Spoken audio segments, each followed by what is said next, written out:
제가 종종 제 자신을 깨우고 싶어서 한 번씩 읽어보는 깨어있는 한 크리스찬이 써놓은 시를 종종 읽습니다. 같이 한번 읽어보실까요? 1번. 깨어라 빛의 자녀들이여, 돌아서라 비진리에서 진리로, 나오라 어둠에서 빛으로, 빠져나오라 하나님을 업신여기는 자들에게서. 아니 1번까지만 있고요. 저 시의 내용이 뭐냐면은 지금은 죽어있는 교회에서 살아있는 교회로 빨리 돌아서야 된다. 그리고 깨어서 예수 그리스도의 재림을 선포하는 교회로 돌아서야 한다는 그런 시입니다. 2번자 읽어보세요. 양들은 제 갈 길 몰라 뿔뿔이 흩어졌고, 주인의 음성을 알아보지 못한다네. 양의 탈을 센 늑대에게 마음이 빼앗겨서 이제는 불러도 대답이 없으니, 주님의 마음은 한없이 아파온다네. 하나님의 종이라는 타이틀을 가지고 예수 그리스도의 복음을, 순수한 복음을 전하지 않고 세상적인 것, 쓸데없는 것들을 전해서 주님의 양들이 주님의 음성마저도 듣지 못하게 만들고 무엇이 옳고 그른지도 모르는 그런 상황이 되었기 때문에 그런 교회에서는 빨리 빠져나와야 된다는 그런 시입니다. 자, 그 다음 또. 돌이키라 돌이키라 세상적인 욕심에서 하늘나라 영광으로, 돌아서라 돌아서라 썩어질 육신에서 영원한 천국으로, 깨어나라 깨어나라 버려질 쭉정이에서 보배 같은 알곡으로, 준비하라 준비하라 영원한 멸망에서 영원한 생명으로. 세상적인 욕심에서 하늘나라의 영광으로, 썩어질 육신에서 영원한 천국으로, 버려질 쭉정이에서 보배 같은 알곡으로, 영원한 멸망에서 영원한 생명으로. 육신의 욕심에 빠져서 세상에서 사는 것으로 족하면서 살아간 사람들에게 빨리 영적으로 천국을 사모하며 살아가는 삶으로 바뀌라는 그런 내용이십니다. 오늘 본문의 40절과 41절을 읽습니다. 그때 두 사람이 밭에서 일을 하고 있어도 한 사람은 데려가고 한 사람은 버려둘 것이다. 두 여자가 함께 맷돌을 갈고 있어도 한 사람은 데려가고 한 사람은 버려둘 것이다. 예수를 믿는다고 하는 많은 크리스찬들이 있는데 그 속에서 누구는 데려가고 누구는 버려진다는 겁니다. 버려진다는 거 얼마나 슬픈 일입니까? 우리는 같은 시간 속에서 각기 다른 삶을 삽니다. 우리가 살아온 인생이 길게 똑같은 시간을 살지만은 그 살아온 삶들이 각기 다른 삶을 사는 거예요. 시간이 공평하게 주어졌잖아요. 물론 빨리 가는 사람도 있고 그렇지만은 하여튼 살아온 삶의 시간은 공평한데 그 삶의 시간을 내가 어떻게 어디다 썼느냐에 따라서 그 삶의 모양도 색깔도 달라집니다. 여러분이 지금까지 살아온 삶에 어떻게 살았느냐에 따라서 지금 여러분 모습의 현재 삶의 상태로 변하는 것이고 여러분의 영적인 상태도 변해가는 겁니다. 어떤 사람은 육체의 욕구를 따라서 그저 삶의 목표와 계획 속에서 삶을 살아갈 것이고, 또 어떤 사람은 영혼의 욕구를 위해서 삶의 목표와 계획을 가지고 살아갈 것입니다. 갈라디아서 6장 8절. 자기의 육체를 위하여 심는 자는 육체로부터 썩어질 것을 거두고, 성령을 위하여 심는 자는 성령으로부터 영생을 거두리라.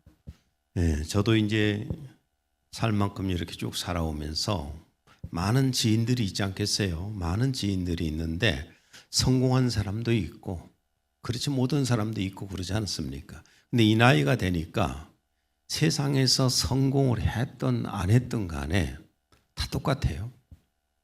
조금 부자가 되었든 권력을 얻었든 이 사람들도 이제 다 그런 것들 내려놓고 지금 모습 다 똑같습니다. 쉽게 말하면 세상에서 아무리 많은 것들을 쌓아도 사상 누각이라는 겁니다. 모래에 집 짓는 것 같아요. 어차피 세월이 지나면은 다 그게 사라지고 마는 것입니다. 그러나 우리가 영생을 위하여서 성령을 따라서 살아간 삶은 남습니다. 저도 인생을 돌이켜 보니까 주님 안에서 살아온 삶만 남아 있어요. 그 나머지는 뭐 어떻게 살았든 별로 관심이 없는 일이고. 성도라면은 정말로 천국을 믿고 사모하면서 예수님 믿는 성도라면은 무엇을 기다리며 무엇을 준비하는 사람들인가? 우리 이게 확실한 목표를 가지고 삶을 살아야 돼요. 우리는 주님을 기다리는 사람들입니다. 예수님 재림에 오실 때 우리는 부활될 것을 믿고 기다리는 사람들입니다. 이게 성도입니다. 우리가 예수님 다시 오실 때 부활되지 못한다면은 그야말로 어쩌겠습니까? 정말 끔찍하지요. 깊이 이런 것들을 생각하면서 우리가 신앙생활을 해야 됩니다. 그래서 성도라면 무엇을 첫째 목표로 신앙생활을 해야 되는가? 부활이에요. 자기 몸의 부활이에요. 어떤 사람이 부활됩니까? 예수님 믿고 예수님 안에 있는 하나님의 생명을 가진 사람이고 예수님의 영이시고 하나님의 성령이신 보혜사 성령 내 안에 계신 사람들, 이런 사람만이 부활되어서 가지 않습니까? 부활할 때, 또한 부활할 때에는 낙원에 있는 성도들과 이 땅에 있는 성도들이 서로 다 부활되어서 만나게 됩니다. 데살로니가전서 4장 14절에 15절, 하나님께서는 예수 안에서 잠든 자들도 그와 함께 데리고 오시리라. 주께서 오실 때까지 살아남아 있는 우리가 잠들어 있는 자들보다 결단코 앞서지 못하리라. 예, 낙원에서 부활되어서 먼저 부활되어 주님과 만나게 되고 또한 우리도 주님을 만나게 됩니다. 데살로니가전서 4장 16에 17절, 주께서 호령과 천사장의 음성과 하나님의 나팔 소리와 함께 하늘로부터 친히 내려오시리니 그러면 그리스도 안에서 죽은 자들이 먼저 일어나고 그리고 나서 살아남아 있는 우리도 공중에서 주와 만나기 위하여 그들과 함께 구름 속으로 끌려 올라가리니 그리하여 우리가 영원히 주와 함께 있으리라. 낙원에 있는 성도들이 부활되고 먼저 부활되고 이 땅에 있는 성도들이 아직 육체 가운데 말씀입니다. 되어서 주님 앞에 가서 서로 만나게 된다는 그런 말씀입니다. 어떤 분들은 이렇게 생각할 수도 있어요. 맨 예수님 재림 얘기하고 맨 자기 부활 얘기한다고 이렇게 얘기할 수도 있겠지만은 아주 재밌는 좀 위트 있는 말들도 좀 하고 농담도 좀 해가면서 정치 얘기도 해가면서 세상에 여러 가지 재밌는 얘기도 해가면서 격려하고 위로하는 쪽의 설교를 많이 하면 좋겠지만은 저는 그렇게 생각합니다. 지금은 시기가 정말 우리 영을 깨워야 될 시기예요. 맨날 들은다고 깨어나느냐? 맨날 들어야 깨어납니다. 어쨌든 한번 들으면 잊어버리고 세상 속에서 망가고 삶을 살아가게 돼요. 그래서 자꾸 제가 이런 설교를 하게 되는 겁니다. 신약에는 깨어있으라, 준비하라 이런 문구가 12회가 나옵니다. 42절, 44절. 그러므로 깨어 있으라. 어떤 시간에 너희 주께서 오실는지 너희가 알지 못하기 때문이라. 그러므로 너희도 준비하고 있으라. 너희가 생각하지 않은 시간에 인자가 올 것이기 때문이라. 예, 깨어 있으라, 준비하고 있으라. 또한 누가복음 21장 36절. 이러므로 너희는 장차 올 이 모든 일을 능히 피하고 인자 앞에 서도록 항상 기도하며 깨어 있으라. 항상 기도하며 깨어 있으라. 기도라는 말 속에는 예배가 포함되어 있어요. 하나님 앞에 예배하는 것이 기도니까 깨어 있으라. 대부분 깨어 있으라, 준비하고 있으라 이런 문구는 예수님의 재림과 관련된 내용입니다. 깨어 있으라는 문구는 그럼 어떤 의미를 담고 있을까? 우선 깨운다는 것은 깨어 있어야 하는데도 깨어 일어나지 못하고 잠자고 있을 때 하는 말이잖아요. 잠자고 있는 성도들에게 그 성도들에게 깨어 있으라는 말이거든요. 데살로니가전서 5장 5절에서 6절. 너희는 모두 빛의 자녀들이며 낮의 자녀들이라. 우리는 밤이나 어두움에 속하지 아니하노라. 그러므로 우리는 다른 사람들과 같이 자지 말고 깨어 있어 정신을 차리자. 우리는 빛의 자녀들이고, 그래서 어디에 속해요? 낮에 속한 사람들이에요. 우리는 사탄의 자녀가 아닙니다. 어둠의 자녀가 아니에요. 그렇기 때문에 우리는 어둠 속에 있어서는 안 되는 겁니다. 다른 사람들과 같이 자지 말고 깨어 있어 정신을 차리라. 바짝 정신을 차리고 있으라 그 말이에요. 그런데 그리스도인들이 잠자는 모습은 어떤 모습일까요? 잠을 자고 있는 그리스도인들은 어떤 사람들이 잠자고 있는 크리스찬들인가? 계시록 3장 17에 19절. 내가 말하기를 나는 부자이며 부요하고 아무것도 부족한 것이 없다고 하지만 내가 비참하고 가련하며 가난하고 눈멀고 헐벗은 것을 알지 못하는도다. 내가 사랑하는 자마다 책망하고 징계하노니 그러므로 열심을 내고 회개하라. 깨어있지 못하고 잠자는 성도들이 어떤 사람이냐면 그냥 세상살이에 바쁜 사람들이에요. 한마디로 세상살이에 바빠요. 자기 육체를 위한 세상살이에 바쁜 사람들을 잠자는 사람이라고 말합니다.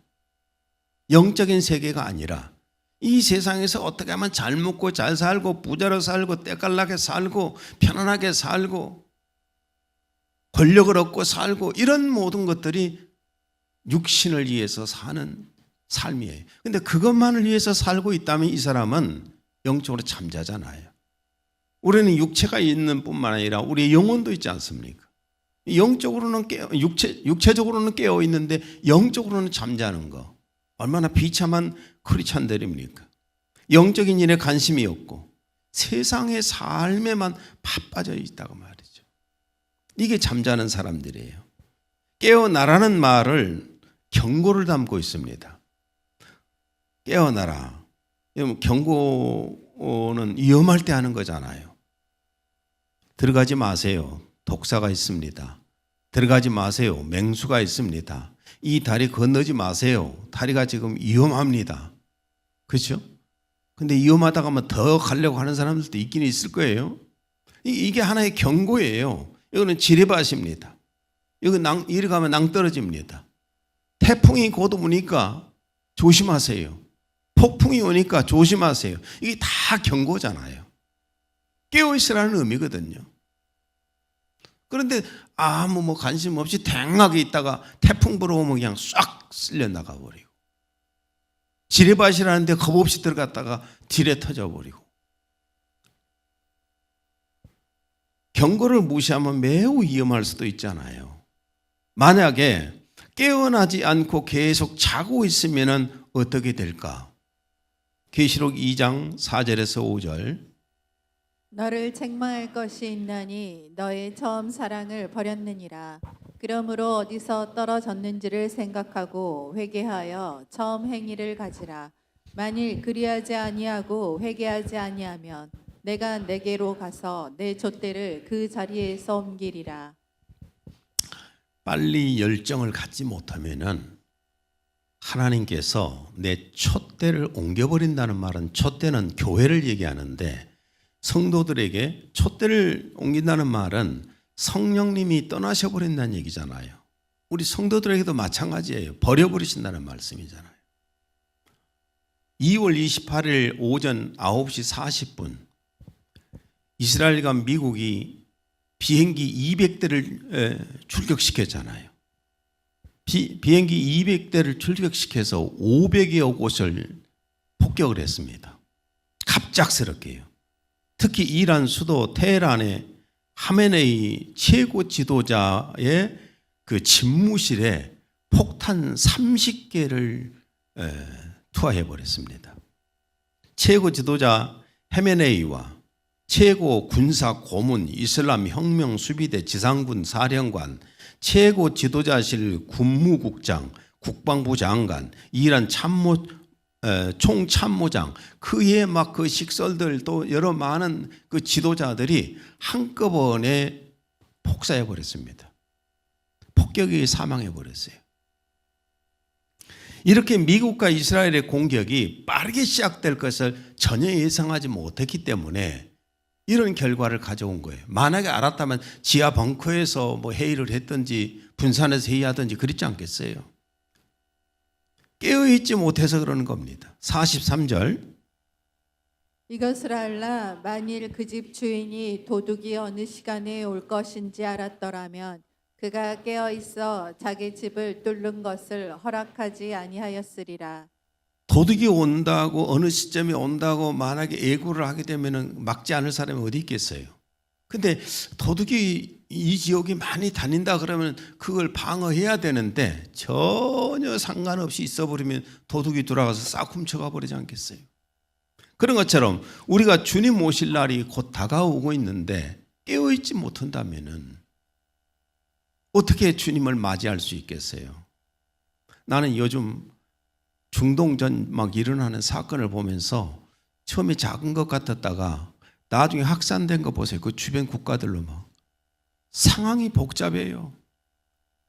또 뭐 오늘 아침에 내가 보니까 중국에는 비행기가 1000대를만 준비되어 있더라고요. 이게 불안합니다. 여러분 중국이 이란에서 기름을 가져가잖아요. 중국에 필요한 기름의 90%가 이란에서 와요. 이란에서 나온 것이 60%인가 이 중국으로 갑니다. 중국이 지금 가만히 있겠습니까? 여러분 러시아도 지금 그대로 가만히 있겠습니까?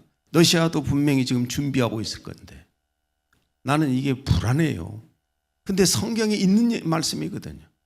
성경에 이렇게 해서 중동의 전쟁이 일어나서 이스라엘을 치러 온다고 했어요. 그러면 주님이 곧 오실 때가 됐다는 것을 우리는 알아야 되잖아요. 그래서 성도는 정신을 차려서 깨어 있어야 합니다. 데살로니가전서 5장 6절.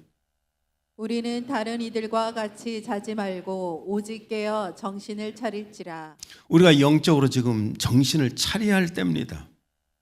자신의 삶이 내세로 방향을 전환해야 돼요. 지금 세상살이에만 급급하지 말고 내세로 전환할 수 있어야 됩니다. 나는 사람들 얘기를 듣다 보면 그래요. 어떤 사람은 그럽니다. 나 금방 하다 보니 10년 지나버렸다고. 또 어떤 사람들은 그러거든요. 나 언제 어떻게 살았는지 모르겠는데 내가 항원이 되어버렸다고. 참 안타까운 사람들이에요. 안타까운 사람들. 아침에도 난 이제 한 이름을 안 밝히려면 회장님하고 통화를 하는데, 목사님 나 어떻게 시간이 어떻게 이렇게 가버렸는지 모르겠어요. 그 어리석은 짓이에요.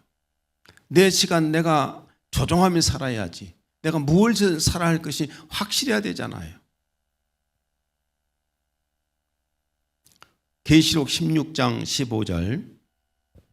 보라 내가 도둑같이 오리니 누구든지 깨어 자기 옷을 지켜 벌거벗고 다니지 아니하며 자기의 부끄러움을 보이지 아니하는 자는 복이 있도다. 영적으로 옷을 입고 다니는 사람은 복이 있는 사람이에요. 근데 자신이 영적으로 벌거벗은 사람인지도 모르고 산다는 사람은 어리석은 사람인 거예요. 그런 성도는 얼마나 불쌍한 성도입니까? 그럼 어떻게 깨어서 예수님 재림을 맞이할 준비를 해야 될 것인가? 계시록 3장 17절 19절. 내가 말하기를 나는 부자이며 부요하고 아무것도 부족한 것이 없다고 하지만 내가 비참하고 가련하며 가난하고 눈멀고 헐벗은 것을 알지 못하는도다. 내가 사랑하는 자마다 책망하고 징계하노니 그러므로 열심을 내고 회개하라. 자, 예수를 안 믿는 기업 회장과 예수를 믿는 저 다리 밑에 거지하고 영적으로 누가 더 복받은 사람일까요? 말로는 잘 알겠지요. 근데 사실은 기업 회장 되고 싶잖아요. 거지로는 살고 싶지 않아요. 근데 우리가 분명히 아셔야 됩니다. 이 세상 탁 종치고 나가는 날, 다음 세계로 가는 날, 뭘 후회하겠어요? 만약에 예수님을 위해서 살지 않았다면 거의 전부가 다 낭비된 삶이 되잖아요. 후회하지 않겠어요? 여러분, 교회 담임 목사는, 저는 이 말씀 준비하면서 그랬습니다. 담임 목사는 깨어있는 것이 어떤 것이 깨어있는 것인가? 주님의 양떼들이 주님을 사모하고 주님 오실 날을 기대하면서 천국을 사모하면서 살게 하는 거예요. 이것이 깨어있는 담임 목사입니다. 이 세상살이에 급급하게 열심히 부자 되세요, 열심히 출세하세요, 성공하세요, 이것만을 강조하고 있다면은 그건 주님의 종은 아니지 않겠어요? 진짜 하나님의 종이라면은 열심히 일하여서 번 돈을 이 세상에다 쌓아놓지 않고 영원히 없어지지 않을 하나님 나라에다 쌓으라고 전하게 됩니다. 마태복음 6장 19절에서 21절. 너희 자신을 위하여 땅에다 보물을 쌓아두지 말라. 거기는 좀이나 녹이 해치며 또 거기는 도둑들이 뚫고 들어와서 도둑질하느니라. 오히려 너희 자신을 위하여 하늘에다 보물을 쌓아두라. 거기는 좀이나 녹이 해치지도 않으며 또 거기는 도둑들이 뚫고 들어오지도 못하고 도둑질도 못하느니라. 너희 보물이 있는 곳에 너희 마음도 있느니라. 내가 주님 앞에 갔을 때 주님 앞에서 받을 것이 많게 되면은 내가 뭘 사모하겠어요? 하나님 나라의 유업을 사모하지요. 천국을 사모하게 되지요. 그러다 보면 쌓는 자가 더 쌓게 되고, 그래서 있는 자에게는 더 많이 있어지는 것이고 없는 자는 있는 것까지 더 뺏기게 되는 겁니다. 이걸 열심히 가르쳐 줘야 할 그 하나님의 종들이 열심히 가르쳐야 될 의무가 있어요. 때에 따라서 하나님의 종들은 말씀을 전해야 됩니다. 그런데 때에 따라서 나는 지금이 때가 어느 때냐? 예수님 재림의 때예요. 정말 예수님의 재림의 때예요. 성도들이 예수님의 재림을 기다리고 자신의 몸의 부활을 준비할 수 있게 해줘야 됩니다. 이게 깨어있는 목회자겠지요. 마태복음 24장 44절에서 45절. 이러므로 너희도 준비하고 있으라. 생각하지 않은 때에 인자가 오리라. 충성되고 지혜 있는 종이 되어 주인에게 그 집 사람들을 맡아 때를 따라 양식을 나눠줄 자가 누구냐? 하나님의 깨어있는 종이라면은 때를 따라서 양식을 나눠줘야 된다는 거예요. 그런 사람은 주님 앞에 갔을 때에 칭찬을 받고 하늘 유업을 받겠지요. 그러나 그렇지 못한 자는 주님 앞에 갔을 때에 주님 앞에 서질 못하죠. 쫓겨나고. 성도들은 그러면은 어떻게 깨어서 준비해야 됩니까? 자기 몸의 부활을 준비하고 있어야 돼요. 자기 몸의 부활. 성도들이 가장 중요하게 주의해야 할 것이 뭔 줄 아십니까? 이럴 때에 거짓 선지자들, 거짓 목사들이에요. 이거 아주 굉장히 경계해야 됩니다. 고린도후서 11장 2절에서 4절. 여러분은 마치 순결한 처녀가 장차 자기 남편이 될 한 사람에게만 사랑을 바치듯이 오직 그리스도만을 사랑하십시오. 나는 하와가 에덴 동산에서 사단에게 유혹을 당한 것과 같이 여러분들도 혹시 우리 주께 바칠 그 순결하고 순수한 마음을 잃게 될까 봐 마음 졸이고 있습니다. 여러분은 왜 그렇게도 잘 속아 넘어갑니까?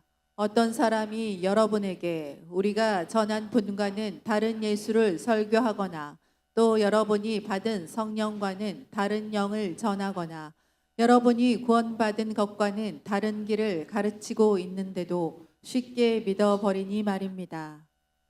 자꾸만 설교자들이 이 세상 살이에 초점을 맞추고 설교하잖아요.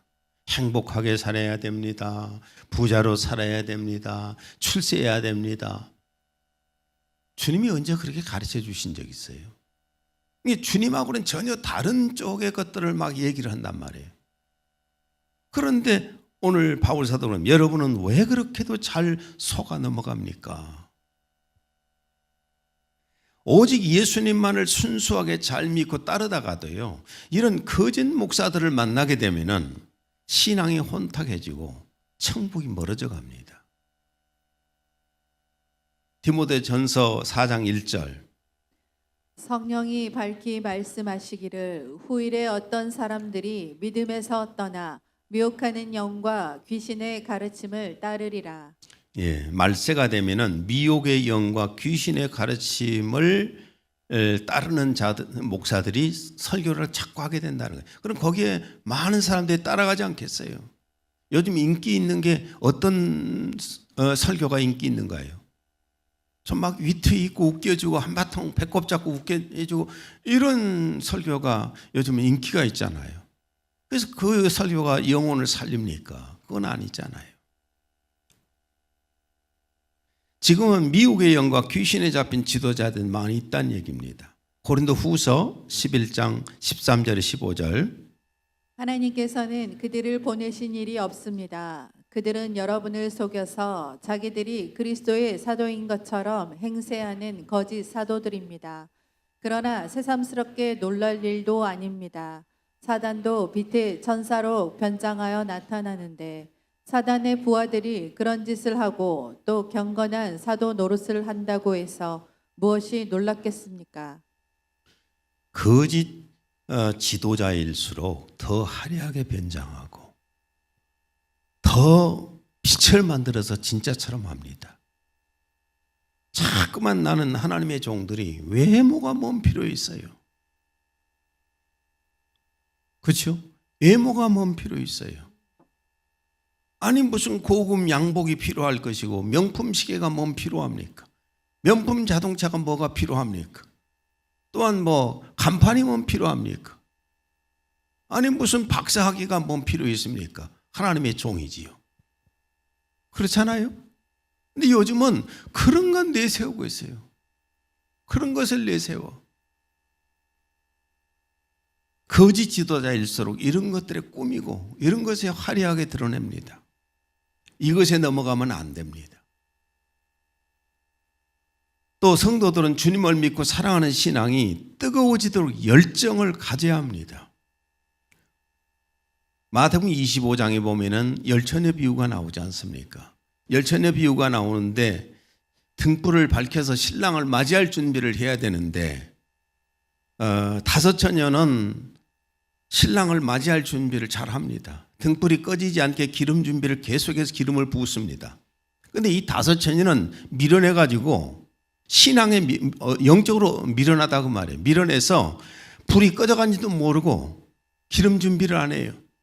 주님께 버림받습니다.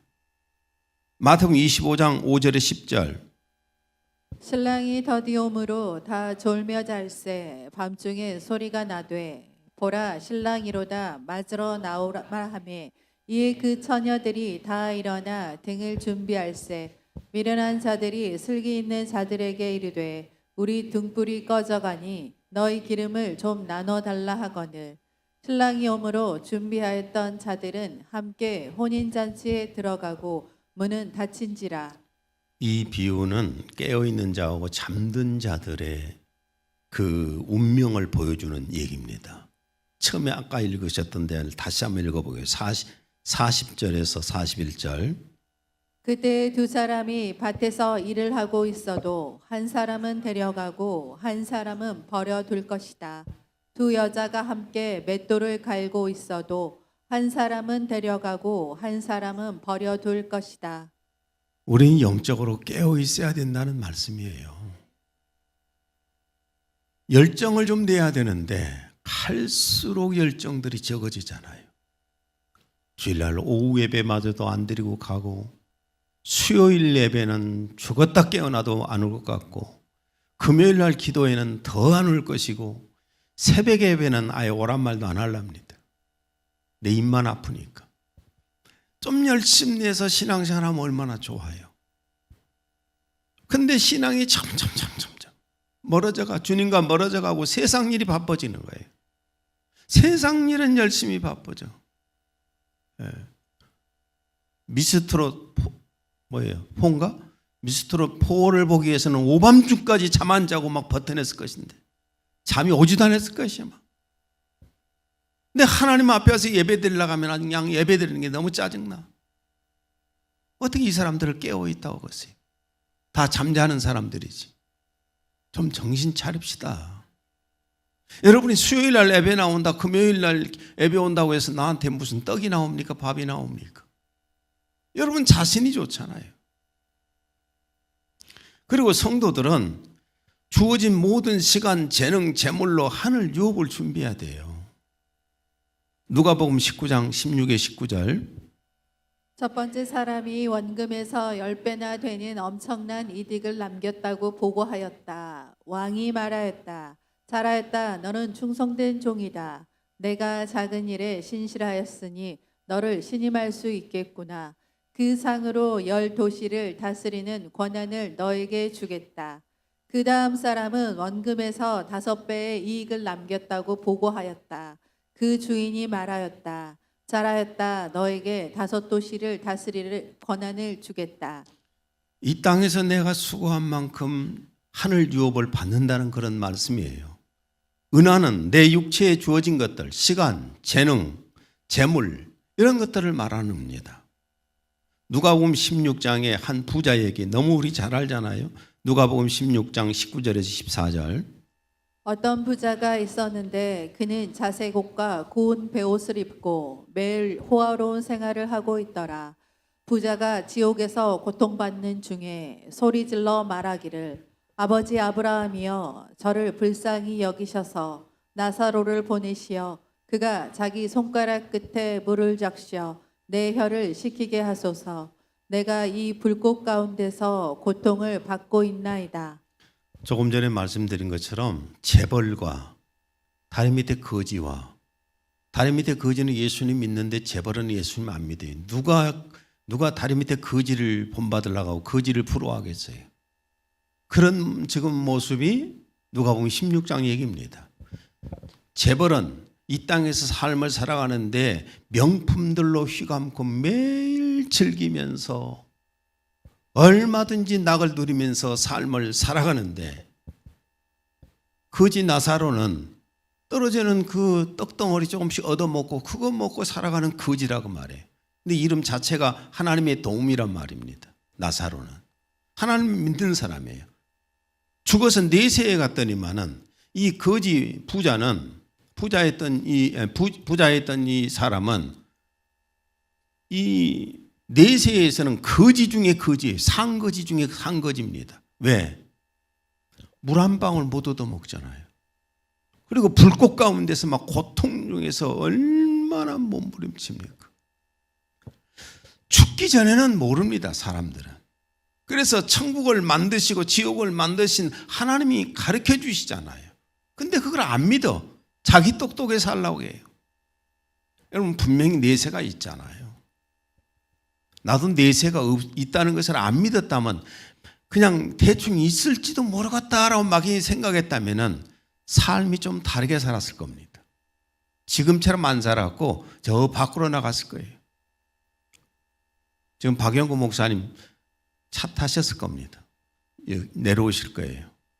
이제 10일 날 중국으로 들어갔다가 11일 날 이제 북한에 들어가시는데 여기저기 막 일을 하다 보니까 여기를 내려올 시간이 없었어요.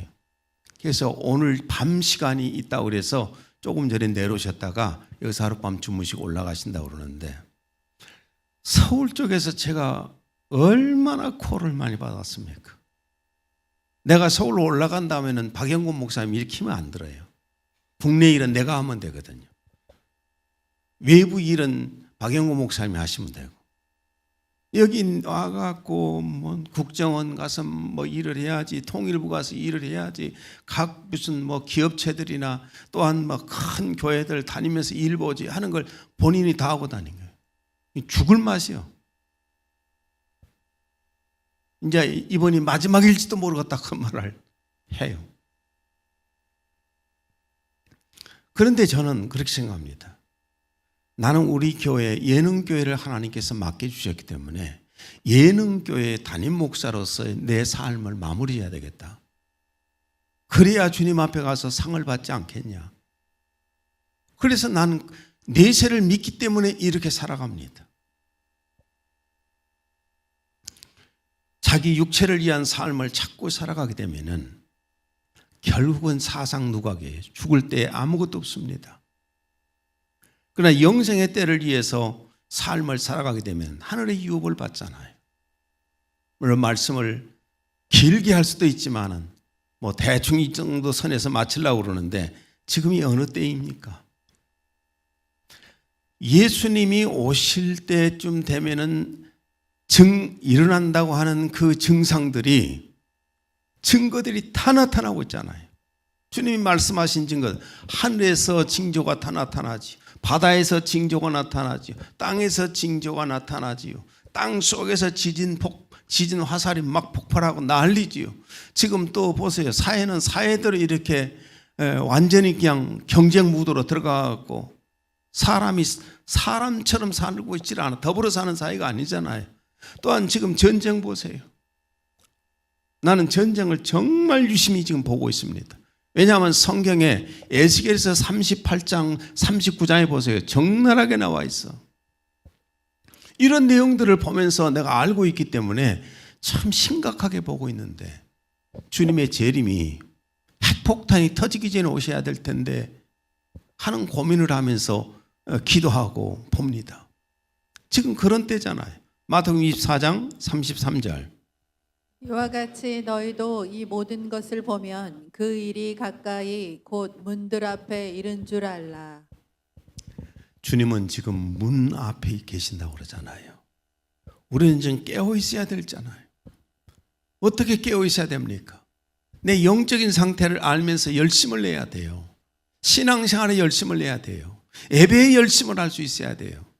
그리고 내 삶의 모든 것들이 부활 때를 위해서 준비해야 됩니다. 계시록 22장 12절. 보라, 내가 속히 오리니 내가 줄 상이 내게 있어 각 사람에게 그가 행한 대로 갚아주리라. 주님은 절대로 사기치지 않습니다. 주님은 절대로 거짓말하지 않습니다. 주님이 한번 약속하시게 되면은 100% 다 갚아주십니다. 그대로 행하셔요. 그래서 주님 말씀하시잖아요. 보라, 내가 속히 오리니 내가 줄 상이 내게 있어. 주님은 얼마든지 상을 주실 수 있어요. 나는 여러분에게 상을 주려고 해도 줄 상이 없습니다. 돈이 없으니까. 주님은 있어요. 나는 어떤 목사님이 비자금 무엇을 위해서 100억을 내놨다는 소리를 듣고 나한테 100분의 1만 있었으면 좋겠다. 100분의 1만 있으면 좋겠다. 나는 아내 생일날 현금으로 좀 주려고 했는데 줄 돈이 없어서 못 줬어요.